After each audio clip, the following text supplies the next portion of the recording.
Hola amigos, bienvenidos nuevamente a esta manada ávida de aventuras. No pierdas la oportunidad de descubrir increíbles historias y suscríbete a nuestro canal, pulsa la campanita y arrópate con nuestra compañía que nos disponemos a escuchar un capítulo más de Hágase mi voluntad, historia de una resistencia. Si es tu deseo adquirir un ejemplar de este libro, puedes hacerlo a través del enlace que dejo en la descripción de este video. Ahora sí, comencemos. Un país laicista, aprendiendo a luchar por la fe. Aunque Cuba se ha proclamado un país laico desde 1959, en realidad ha sido un país laicista. Un país laico, como se sabe, no se identifica con ninguna religión, lo cual está muy bien, pero no interfiere en la vida interna ni social de la iglesia. Cuba no era precisamente el caso. Recuerdo a mi padre contar que en los primeros años de la revolución, el mayor testimonio de fe que se podía dar era que te vieran entrar en una iglesia. A nadie se le ocurría llevar un signo religioso ni hablar de religión públicamente, menos aún en el trabajo. Un simple comentario religioso o una explicación de algo relacionado con la fe podría ser la causa de una acusación de proselitismo. Además, se habían dado casos de compañeros de trabajo interesados en la fe cristiana cuya función no era otra cosa que buscar una excusa para que fueras expulsado por haber pretendido captarlos. Se vivía en un ambiente de miedo, de desconfianza y de inseguridad. Una frase muy común era: tú no sabes con quién estás hablando. A veces el miembro de la seguridad del Estado estaba en casa. Era uno más de la familia y nadie lo sabía. El ambiente hacia la iglesia era hostil. De hecho, todos los templos tenían en aquella época una mampara a la entrada para que nadie pudiera ver quiénes estaban dentro. En más de una ocasión vi volar por encima de esas mamparas tomates, huevos o piedras. Se decía: la iglesia perjudica, y eso condicionó la ruptura de amistades y de familias. Hubo gente que llegó a decirle a su propia familia, abiertamente religiosa: no vengas a mi casa porque me perjudicas. Mis hermanas y yo pronto comenzamos a darnos cuenta de que el mundo era algo más que la casa, la iglesia y los árboles de enfrente, y era un mundo amenazador. Desde que comenzamos a ir a la escuela, empezamos a llevar la etiqueta de religiosos. Nunca nos llamaban cristianos. Ese era un título demasiado honroso. Religioso tenía la connotación de supersticioso, de gente inferior y tontita que en pleno siglo XX creía todavía en esas cosas. La Iglesia Católica nunca prohibió usar el uniforme escolar ni llevar la pañoleta de pionero, una diluida y burda imitación de los Boy Scouts. Nos vestíamos como todos y participábamos en todos los actos escolares, pero nos dábamos cuenta de que había algo incómodo en nosotros, si bien eso dependía mucho del profesor que tuviéramos delante. Por otra parte, veíamos la marginación evidente de los testigos de Jehová, que al no admitir ser pioneros, ni saludar la bandera, ni cantar el himno nacional, eran realmente muy mal mirados. Con los católicos el rechazo tal vez no era tan evidente, pero estábamos en la lista. De hecho, la persecución, por llamarla de algún modo, era muy sutil. Por ejemplo, llegaba un profesor al aula y decía: pónganse de pie los religiosos. Uno se ponía de pie y no pasaba nada, excepto la incómoda sensación de muchos ojos que se te clavaban en el más absoluto silencio. Después te mandaban a sentar y punto. Pero uno se sentía un bicho raro. Afortunadamente, cuando mis hermanas y yo empezamos la escuela, las cosas se habían suavizado un poco en ese aspecto. Recuerdo una chica de La Habana a la que cuando tenía unos 9 años la mandaron a ponerse de pie en su aula y el profesor dijo al resto: ahora todos a reírse de esta que es religiosa. Otras veces eran frases al aire, que si los que íbamos a la iglesia no íbamos a poder acceder a estudios superiores, que el que viera entrar con el uniforme escolar en una iglesia le retiraban la pañoleta y dejaba de ser pionero, lo cual sonaba a deshonra terrible, etcétera, etcétera. El tiempo me ha enseñado que en todas las sociedades donde hay un espíritu laicista o donde la iglesia es vista como un ente incómodo u obsoleto, atacar a la iglesia viste.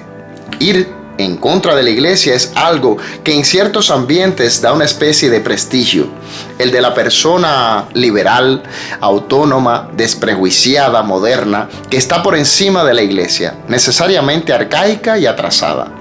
Al estilo buffet, se pinchan solo aquellas delicateces religiosas que son aceptables porque son valores universales, patrimonios de la humanidad, y demás calificativos elegantes siempre y cuando estén de moda. Y antes y después se aprovecha cualquier ocasión para dejar bien claro que esos valores se aceptan no por una absurda y desfasada motivación religiosa, sino porque pertenecen al nivel de lo humanamente evolucionado. Esa actitud, en un estilo más burdo, era uno de los modos habituales del gobierno para atacar a la iglesia y a los pobres ignorantes que persistíamos cabezonamente en no dar el salto de calidad que suponía la liberación marxista. Un maestro podía, por ejemplo, ofender o amenazar a un alumno creyente, y si más tarde los padres o el sacerdote del lugar aparecía por la dirección del centro a quejarse, llamaban al profesor y todos, con mucho respeto y compunción, pedían disculpa, asegurando que el hecho no volvería a producirse. Jamás. Vaselina y colchón. Como definió alguien el método de hacer de que todo resbalara y rebotara con el socorrido, nunca otra vez. Lo que jamás se hizo, al menos que yo supiera, fue un desagravio público a algún alumno cristiano, y tampoco escuché que se aplicaran sanciones a los profesores por ese motivo. Las aguas volvían a su nivel, se calmaban los ánimos, pero el mal ya estaba hecho. Y después, un poco más tarde, otra vez surgían las amenazas, las frases de «Oye Juan, que te digo Pedro», el mismo perro con diferente collar, vaselina y colchón. Como se comprenderá, todo niño que no tuviera a sus espaldas un sostén fuerte en clave de fe, tenía que ser un héroe para mantenerse en la iglesia. Las catequesis eran exiguas y en muchos pueblos del interior del país inexistentes. Yo mismo, por ejemplo, cuando llegué a la adolescencia, era el único de mi edad en la comunidad cristiana de mi pueblo. Con 11 años andaba con los 10 jóvenes que tenía la parroquia, todos mayores que yo. Nunca agradeceré suficientemente a Dios el don que supuso en esos momentos mi familia y mi comunidad. Mi familia, por una parte, era muy antigua en el pueblo y tenía el prestigio de los clanes viejos, sobre todo por la rama materna. Mi comunidad era un refugio de cariño, protección y seguridad. No tuvimos otro remedio que aprender a luchar. Lo primero era no negar nuestra fe, en ninguna circunstancia. No esconderse para ir a misa, no ocultar nuestra identidad. Lo segundo, estudiar como descosidos, porque como era tan decisivo el escalafón, había que dejar bien clara la posición académica para que, al pasar a niveles superiores, a nadie le quedasen dudas sobre nuestro derecho a elegir un buen instituto o una determinada carrera. Fue en este contexto donde ocurrió lo que yo llamo el inicio de mi propia fe religiosa, y que tal vez fue el primer momento importante de mi vida de fe. Había comenzado tercer grado, tenía 8 años y maestra nueva. Ni yo la conocía ni ella a mí. Un tiempo después de empezado el curso, no recuerdo qué dije en el aula, que la maestra me miró y me dijo: ¿Tú eres religioso? Yo tragué en seco, bajé la vista y respondí: sí, pero no se lo digas a nadie. Me sentí fatal. Cuando llegué a casa llamé a mi madre y se lo conté. Recuerdo su rostro serio, aunque no duro, mientras me miraba a los ojos y me decía: te voy a decir una cosa, si quieres seguir yendo a la iglesia, tienes que estar dispuesto a que te maten, si no, no vas más. Dio media vuelta y me dejó solo. 10 minutos después, ella era la misma de siempre, pero yo nunca fui el mismo. A la angustia siguió la rabia, y a la rabia poco a poco la decisión de que nadie me haría nunca renegar de mi fe, y de que ya nunca dependería de nadie para ir a la iglesia. A partir de ese día yo empecé a ir a la iglesia por elección personal. Nunca supe si fue por azar o por una premeditación para acabar la lección, pero tiempo después mi madre me invitó a ir de compras con ella, cosa que nunca hacía. Al terminar me dijo: ven, que tenemos que pasar por el colegio de tu hermana, la mayor. Allí buscó a un profesor y sin mucho preámbulo le dijo: mire, yo soy la madre de Marta Reyes. Usted le ha dicho a mi hija más de una vez que si sigue yendo a la iglesia no va a poder llegar a la universidad.